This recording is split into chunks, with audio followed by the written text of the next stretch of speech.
Restrict பண்ணக்கூடாது நம்மள. நம்மளுடைய இதுல என்ன சொல்லி வச்சுட்டாங்க, இப்படி பெர்ஃபெக்ட்டா இருக்கணும், இப்படி பண்ணாதான் இறைவன் வருவாங்க, இப்படி பண்ணாதான் ஏத்துக்குவாங்க, அப்படி இப்படின்னு சொல்லி சொல்லி நம்மளுடைய மனச வந்து ஒரு கட்டுப்பாட்டுக்குள்ள கொண்டு வந்து வச்சிருக்காங்க. ஆனா இந்த ஆன்மீகத்துல நீங்க உள்ள வந்ததுக்கு அப்புறம், அதுவும் முக்கியமா மெடிடேஷன்லாம் நம்ம பண்ண ஆரம்பிச்சிட்டோம்னு வைங்களேன், நமக்கு தானாவே ஒரு தெளிவு வரும். அந்த ரெஸ்ட்ரிக்ஷன்லாம் ஒண்ணுமே இல்ல. அப்படிலாம் நம்ம நினைச்சு ஒன்னொன்னையும் பண்ணா நம்மளால தியானமே பண்ண முடியாது. தெரியுமா?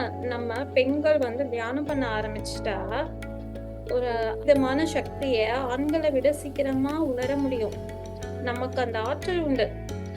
இதெல்லாம் ஒரு தடையை ஏற்படுத்தணும் அப்படிங்கிறதுக்காக அவங்கனால கொண்டு வரப்பட்டது, மனிதர்கள்னால கொண்டு வரப்பட்டது. இதுக்கெல்லாம் நம்ம வந்து முக்கியத்துவம் தரவே கூடாது. இந்த உடலுக்கும் அந்த ஆத்மாவுக்கும் ஒரே ஒரு கனெக்ஷன் தான். என்ன அப்படின்னா, இந்த உடல் நல்லா இருந்தாதான் அந்த ஆத்மாவுக்கு அறிவையும் தெளிவையும் ஞானத்தையும் கொடுக்க முடியும். ஆத்மானால தனியா உட்கார்ந்து தியானம் பண்ண முடியாது. நம்ம தியானம் பண்ணணும்னா உடல் வேணும் அந்த ஆத்மாக்கு. அதுக்காக தான் இந்த உடல் எடுக்கும்போது அந்த ஆத்மா சூஸ் பண்ணும். இந்த உடல் எடுத்தா நம்மளால ஒழுங்கா பண்ண முடியுமான்னு யோசிக்கும்.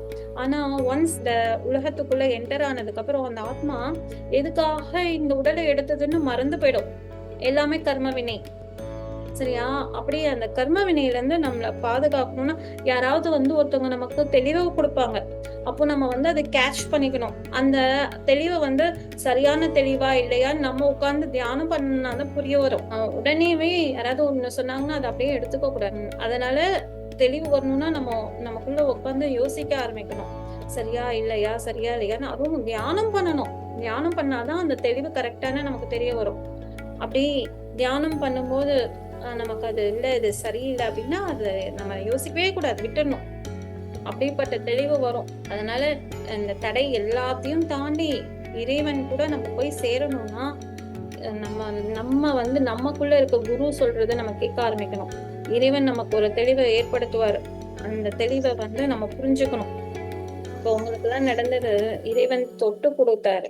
நீங்க பீரியட்ஸ் இப்போ வந்து புரிஞ்சிருக்கும்னு நினைக்கிறவங்களுக்கு இதெல்லாம் எதுவுமே உண்மை கிடையாது. இது வந்து இந்த உடலுக்கு வந்து அந்த பீரியட்ஸ் கூட எதுக்கு வருதுன்னா, பெண்கள் வந்து குழந்தைய பெத்துக்கணும். அப்பதான் இந்த சுழற்சி இருந்துகிட்டே இருக்கும்.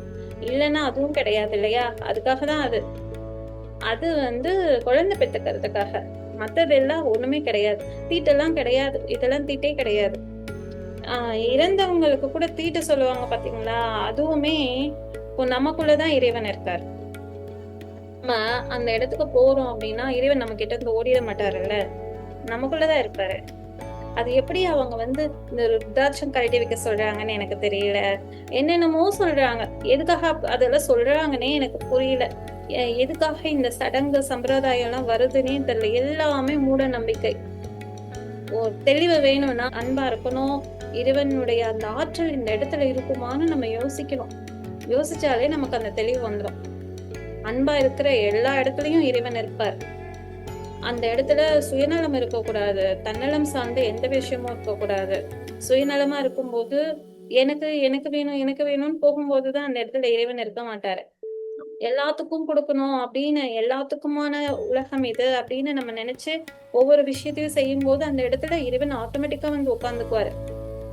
இப்படிதான் நடக்கும் எல்லாமே. முக்கியமா பெண் குழந்தைகளுக்கு நம்ம சொல்லி தரும்போது கவனமா இருக்கணும். அவங்கதான் அந்த குடும்பத்தையே வாழ வைப்பாங்க. அப்படி அவங்க கிட்ட போகும்போது நம்ம தப்பா சொல்லி கொடுக்கும் போது அவங்களுடைய ஜெனரேஷனே தப்பா வளரும். அதனால பெண்கள் கவனமா இருக்கணும். நம்ம இதெல்லாம் ஒண்ணுமே இல்லை, தீட்டெல்லாம் ஒண்ணுமே இல்லை. இன்னைக்கு வகுப்புல ஜாயின் பண்ணி நான் வந்து தியானம் பண்ணும்போதும் எனக்கு அம்மன் ஒளி வடிவமா தெரிஞ்சாங்க. அதே மாதிரி எனக்குள்ள உடம்பெல்லாம் சூடா இருந்ததை உணர முடிஞ்சது.